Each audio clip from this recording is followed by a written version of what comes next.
let me just ask you about family. You wrote that my family still jokes that the reason I never had children on my own was because I had already raised my family. They're right. So this is talking to your upbringing, but in general, what was your, leading a giant company, what was the right place to find work-life balance for you, to have time for family, Yeah. have time for away from work, and be successful? So I had to learn that. And I might have said, you know, you're the only one that can determine your own work-life balance. Companies are innate things. I mean, they will take everything they can from you. And it's not a bad thing. They just will, as will bosses. I mean, you give it, they'll take it. Hmm. And when people ask for, I need roof, I'm like, okay, I had to come with terms with the criminal was me Hmm. if I needed that balance. I had to set those boundaries. And so when I comment about a family, because I am in extreme awe of people with children who work, it is a extremely hard thing to do. I watch my siblings. I love my nieces and nephews. And whew, the emotional, their pain is your pain every minute of a day. And then you still have a job on top of it. And so when my mom had to go back to school and had to work, I was the one. And so when she couldn't go to the teacher meeting, I went to the teacher meeting. And so in some ways, and there's an age gap between my brother and I and my other two sisters.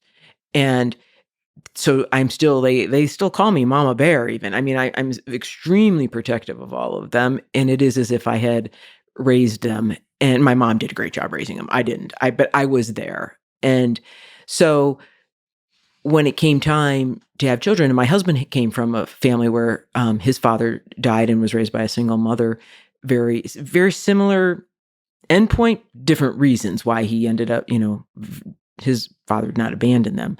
And I don't want people to believe to do my job, you can have no children. That is not right. I know other great women CEOs, Marilyn Houston, who ran Lockheed Martin, extremely technical company, Mary Barra, who runs General Motors, Ellen Coleman, who runs DuPont. These are all my friends to this day. And they've been fantastic mothers and husbands, good parents, right?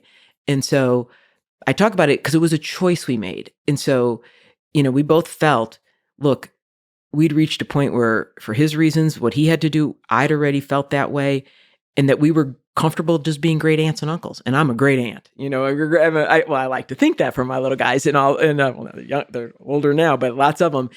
And there's no doubt, though, the choices we made, Mark and I, that made it easier for me to focus on work. I mean, it's just math, Hmm. when you've got less people to have to take care of. And so I'm very considerate of that. And I think much of it informed many of the policies I put into, because I had such great empathy for those who then still had these other responsibilities. And I desperately wanted them all to stay in the workforce. So I can remember, and my siblings have been more successful than I, by the way. I mean, to my mother's credit. And my one sister who, went to Northwestern, has an MBA, built some of the most sophisticated systems. She spent her whole career at Accenture and just recently retired as a chief executive of all of consulting. But at one point, she took off time to spend with her family, and then go back to work. She's talking to me, and she's like, "I don't know if I should go back to work. Maybe life's past. Technology goes so fast. It's been a few years." I'm sitting there like, "What are you talking about?"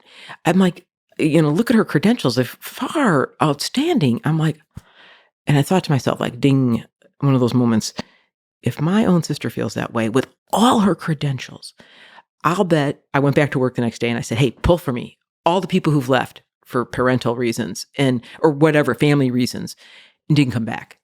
And it began a program of returnships. And I can't tell you how many, in men and women, it was because they didn't feel confident to come back. They thought technology passed them by. Okay, we said, it's 3 months. You could stay 1 month, 3 months, doesn't matter. Well, a lot of people, like, one day, they're like, "You're right, not that much happened." I mean, it happened, but I caught up. I actually know Yeah, more than I think, yeah, yeah, And yeah. so it was a long answer to your question about, I didn't, but I am so empathetic, and I am in awe of what they are able to do. So, and it made me then, I think, more empathetic to the policies and the like around that topic, so you could keep great people in the workforce.